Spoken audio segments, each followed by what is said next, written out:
تازہ ترین ویڈیوز کے لیے چینل کو سبسکرائب کر کے بیل آئیکن اور آل نوٹیفیکیشن پر کلک کریں تاکہ آپ کو ملے ہر اپڈیٹ سب سے پہلے۔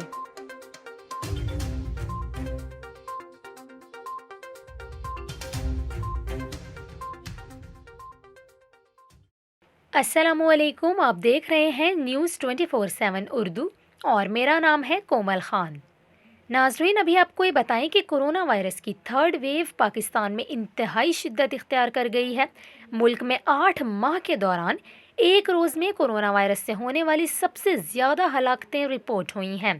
5 جولائی 2020 کو کرونا سے ایک روز میں سب سے زیادہ 93 ہلاکتیں رپورٹ ہوئی تھیں، اور اب ملک میں 24 گھنٹوں میں کورونا کے 100 مریض انتقال کر گئے ہیں، جو کہ ایک روز میں کووڈ-19 سے ہونے والی سب سے زیادہ ہلاکتیں ہیں۔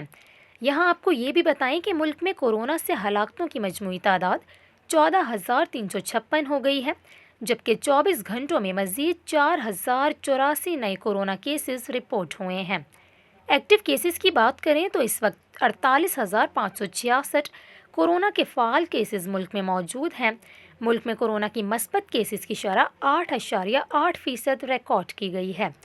صوبوں کے حوالے سے ہم بات کریں تو کورونا کی وجہ سے سب سے زیادہ اموات صوبہ پنجاب میں ہوئی ہیں، جہاں اب تک 6,319 افراد جان کی بازی ہار چکے ہیں، جس کے بعد صوبہ سندھ میں یہ تعداد 4,495 ہے، صوبہ خیبر پختونخوا میں 2,319، صوبہ بلوچستان میں 207، وفاقی دارالحکومت اسلام آباد میں 563، جبکہ گلگت بلتستان میں 103 اور آزاد کشمیر میں 350 افراد عالمی وبا سے انتقال کر چکے ہیں۔